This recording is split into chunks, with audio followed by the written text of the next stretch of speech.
Welcome to CNN Student News, your commercial-free source for news for the classroom. I'm Carl Lazouz, and the first story we're covering today involves a man named Kenneth Bae. He's a U.S. citizen. In 2012, he was arrested in North Korea, where he gave tours to people who wanted to visit. Bae was sentenced to 15 years in a North Korean labor camp. We don't know exactly why.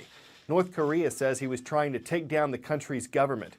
His mother thinks it might be because Bae is a devout Christian and that he didn't understand the rules of North Korea, an atheist country. On Monday, Bae gave a statement that said he'd committed a serious crime against North Korea.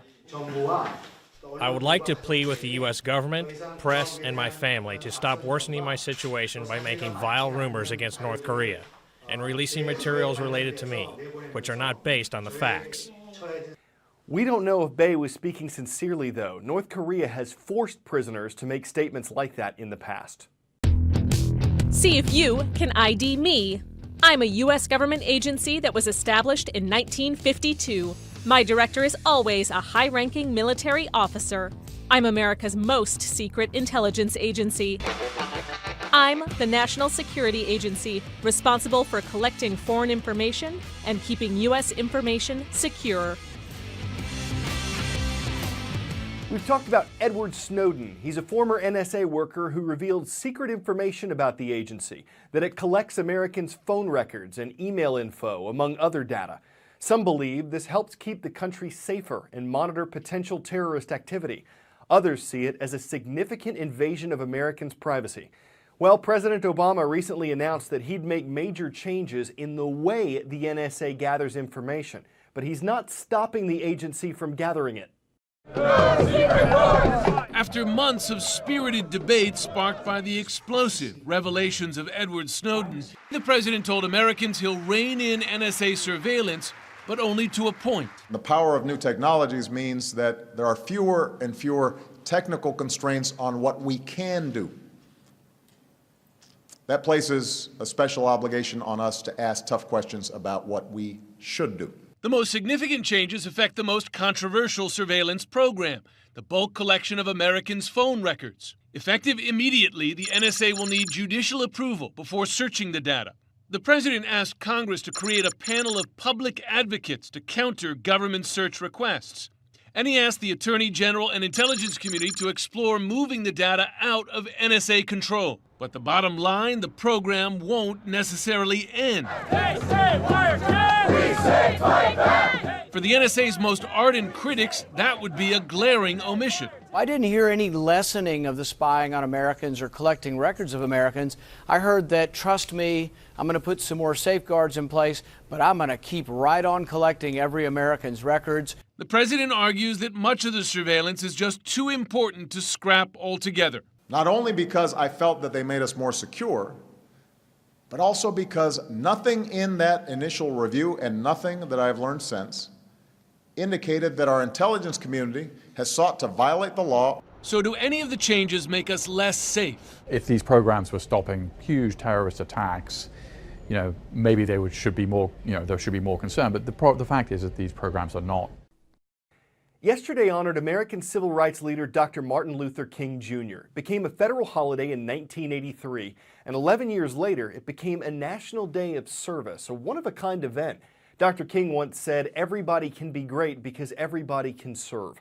President Obama participated in the service project in Washington, D.C. You see him here volunteering at D.C. Central Kitchen, an organization that aims to reduce hunger and poverty. Also in the U.S. Capitol, the traditional wreath laying at the King Memorial. The National Park Service says millions visited the first full year it was open in 2012, and millions visited last year on the 50th anniversary of Dr. King's March on Washington. Brian Todd looks back at that event. Many of them were so young that summer. Martin Luther King Jr. himself only 34. But they led hundreds of thousands on a march to the nation's capital that would pivot the country toward irreversible change. Time magazine captures that moment in a tribute to King. Time editor Radhika Jones says the youth of the key players then was a crucial component in publishing this tribute now. They're still with us. They can tell their own stories. And it was so important to us to talk to them directly and hear their memories of that day. The memories come from people like Clarence Jones, King's speechwriter. In a testimonial on Time's website, he describes the moment King grabbed his audience. I'm listening to his speech, and as I'm listening, I see that he is reading. Mahalia Jackson interrupted him while he's speaking. Tell him about the dream, Martin. Tell him about the dream. This whole body language changed. And he changed to what I call the Baptist preacher stance. And I say to the person standing next to me, whoever that was, I said, these people don't know it, but they're about ready to go to church. When King's body language changed, so did the speech, and with it, a movement. I have a dream that one day this nation will rise up and live out the true meaning of its creed. We hold these truths to be self-evident, that all men are created equal. Time for the CNN Student News Roll Call, and this one's for the birds. We mean the Eagles of Edgartown School. They're perched in Edgartown, Massachusetts. We mean the Silverhawks of Lincoln Southwest High School. They're taking flight from Lincoln, Nebraska. And we mean the Redhawks of Liberty High School. They're soaring over Frisco, Texas. Germany, Russia, Canada, Switzerland, all countries associated with winter sports, all countries that have done well in the Olympics bobsled competition. How about Jamaica? The Caribbean country just got word Saturday that it has qualified for next month's Winter Olympics in Russia. But that was just one of the challenges the storied team faced. Get on up! It's bobsled time! Cool running! For the first time in more than a decade, the biggest underdogs in bobsledding have defied the odds and qualified for the Olympic Games. But the Jamaican bobsled team isn't packing their bags just yet. The problem? They need a lot of money, fast. That's why we're looking this funding so that we can fulfill the dream. The team needs to raise as much as $80,000 to cover travel and equipment fees, so they've turned to fundraising websites like CrowdTilt to try and make it happen. In just under 24 hours, the team raised more than $16,000, and donations continue to pour in. We're Jamaican and we believe, it's going to happen, We're not bobsledding yet. Oh, yes, we are. Good. The Jamaicans are among the most famous teams in the sport, due in large part to the popularity of the Disney classic Cool Runnings that chronicled the Olympic journey of the country's first bobsled team. After missing the last two Winter Olympics, the Jamaican bobsledders were determined to qualify for Sochi. This is such a really, really great feeling. The team, who refers to themselves as Cool Runnings the sequel, knows that the odds are stacked against them.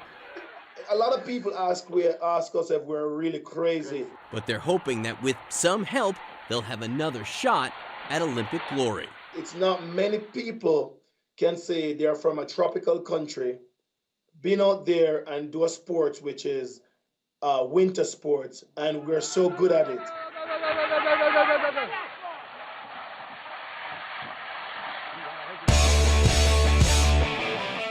Derek Jenkins hadn't seen his mother in 8 months. She's in the U.S. Air Force and she's been deployed in the Middle East. She got home last week, but she didn't immediately tell Derek. She decided to surprise him at a basketball game while he was playing. So the plan is to call a fake tech on the coach, and then we're going to have Derek go out to the line for 2 free throws, and then that's when we'll have his mom come from behind and then with the surprise. I'm nervous because I don't know what his reaction is going to be. I'm thinking he may say, "Mommy," and give me a hug. We're at a basketball game. His friends are here, girls are here. Maybe he'll cry, but then he'll be mad at me. Oh, that's all right, Derek.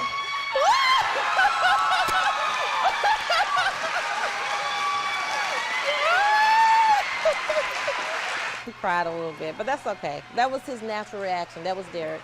And that's really the reaction I thought he would have. I miss you. She'd missed all of football season and the holidays, so she thought the basketball game was worth a shot. There was nothing foul about it. In the true sense of the word, it was a homecoming game. I'm Carl Azus for CNN Student News.